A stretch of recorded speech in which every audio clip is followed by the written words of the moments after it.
Mars, the red planet, the planet of war, subject of unprecedented interest from space probes and perhaps an eventual manned mission.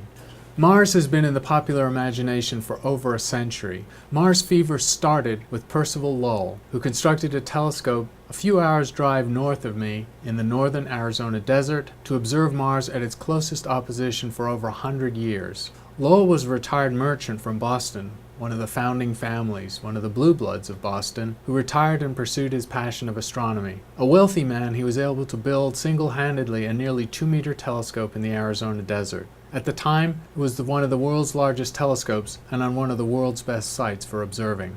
Lowell used his new telescope to take the sharpest possible images of Mars. Although photography existed at the time and you could record images, the seeing sharpens up momentarily such that it's always best to see the sharpest images by eye, when the features would sharpen up as the seeing diminished and things would be visible that weren't visible otherwise. Staring at Mars during its closest approach, Lowell imagined that the surface features were more linear than they really were, and he saw them as interconnected and artificial in nature. Gradually, a story built in Lowell's mind of a civilization dying on Mars due to the aridity of the planet, who were building a series of canals to bring water ice from the poles down to the equator where they lived.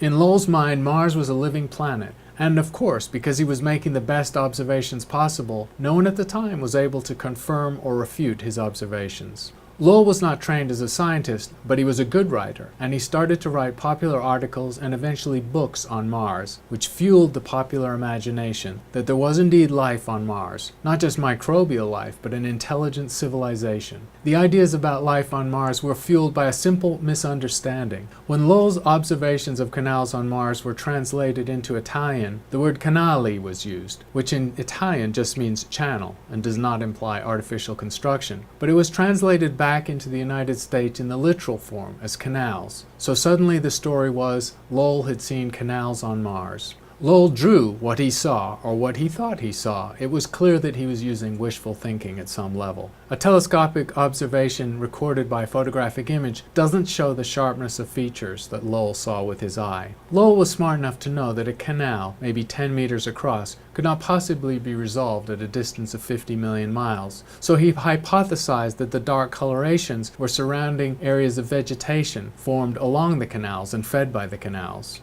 Even around the time of Lowell's work, planetary scientists did simple calculations to show that Mars couldn't hold a thick atmosphere, and so was exceptionally unlikely to be able to host liquid water. But that wasn't proof, and Lowell's speculations held sway. We can flash forward nearly half a century, during a period of time when science fiction took off. Edgar Rice Burroughs wrote lurid fantasies about living creatures and man-like creatures on Venus and Mars, so the popular consciousness took hold that there must be life on Mars, perhaps warlike, perhaps benign. In 1938, a brilliant young director called Orson Welles had a series of radio plays. The actors he used were some of the best names in acting of the second part of the 20th century. Welles was what's called a wunderkind, far ahead of his time, with clever ideas, precocious, and very sure of himself. One evening, Welles and his Mercury Theater released a story on live radio of Mars coming to the Earth in the form of a violent attack, an invasion. We have to understand the time and place. This was the East Coast. People got their information by radio. TV existed, but hardly anyone owned a TV.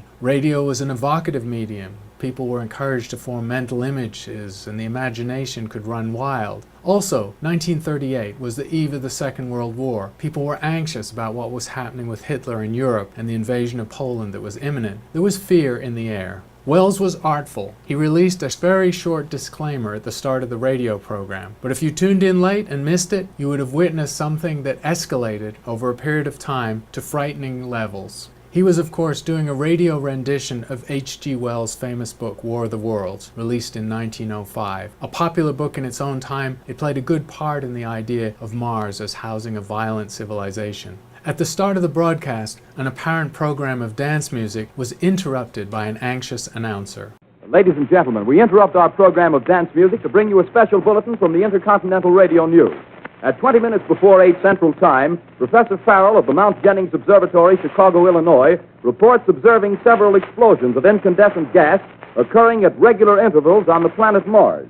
The spectroscope indicates the gas to be hydrogen and moving toward the Earth with enormous velocity.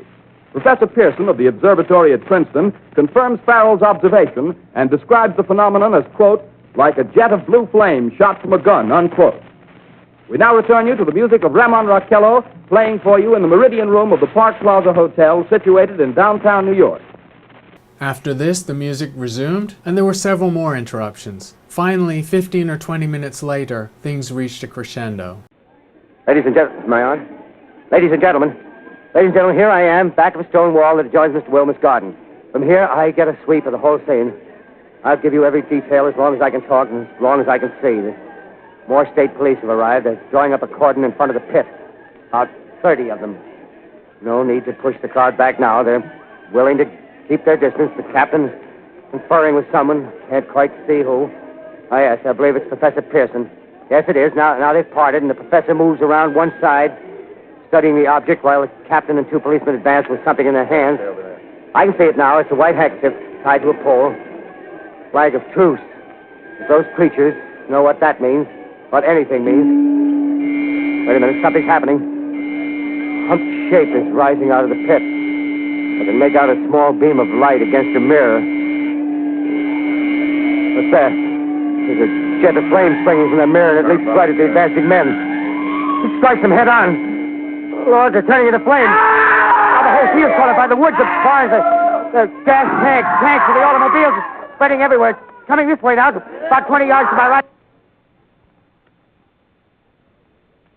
At the end of this announcement, Wells left 10 seconds of dead air, absolute silence. In broadcasting, it's known that if you want to grab people's attention, you say nothing. You never leave dead air. Wells did it to heighten tension and anxiety. And sure enough, reported by other radio stations, within an hour of the end of the broadcast, people were piling their family possessions into their wagons and jeeps and anything they could handle, anything they could bring, and escaping their houses, fleeing, who knows to where. The highways around New Jersey were clogged, police switchboards were jammed, there was panic. Pandemonium, tens of thousands of people hit the roads. It was, of course, a hoax. Interviewed later, Wells disavowed all intention to fool people, but anyone who knew him knew that this was fully intentional. He was harnessing Mars fever and fear. Whatever the truth of the situation, people were ready to believe in life on Mars. If we look at Mars, Mars is not really a close twin of the Earth. That role goes to Venus in the solar system. Mars is substantially smaller and less massive than the Earth, and it retains an atmosphere of barely 1% of the density of the air we breathe, formed almost entirely of carbon dioxide. 50% further from the Sun than the Earth, it receives less than half of the Earth's radiation. So it is a cold place. The thin atmosphere and cold temperature means it's impossible for water to be liquid on the surface of Mars, and that's been known for nearly a century. By coincidence, Mars has a similar axial tilt to the Earth, which means although it has a longer orbit around the Sun, its seasonal variations are similar. If we look at a surface map of Mars, we can see some of the places we've visited on the planet, starting with the twin Viking landers in the mid-1970s and continuing through the small twin rovers of the last few years. Not represented on this map are the Phoenix lander, which was operated out of the University of Arizona and went to a North Polar region, and the recent Curiosity mission, situated in Gale Crater and currently exploring the Red Planet. A geological map of Mars shows that the surface is mostly old. This is a sign that volcanism is not that important on Mars except episodically. Most of the surface is old, eroded by craters, and not resurfaced by tectonics or volcanism. A comparable map of the Earth would look quite different. There's hardly any Archean crust, or rocks dating from 3.8 billion years or older, whereas Mars has a significant fraction of its surface that old. On the Earth, these ancient rocks are almost impossible to find, so active is the geology of the Earth and so heavy the level of erosion of the surface. Although Mars is nearly geologically dead, it's not completely boring. Close inspection through rovers and orbiters has shown that it has weather. It has a mild hydrological cycle. There clearly has been volcanism. Olympus Mons is a prodigious volcano, the largest in the solar system. And the rovers and objects we left on the surface have shown that there are dust devils and widespread dust storms on occasion. Mars is mostly geologically dead and has a very thin atmosphere, but it's not a boring planet. It has a hydrological cycle, it has weather, and there's strong indirect evidence that it was wet in the past. The historical Mars has been assumed to be alive due to the fantasies of H.G. Wells, the observations of Percival Lowell, skull, which indicated canals on Mars, although he was mistaken, and the radio show of Orson Welles, unrelated to H.G. Wells, which fueled fervor that Mars was inhabited by a dying civilization transporting water from the poles to the equator.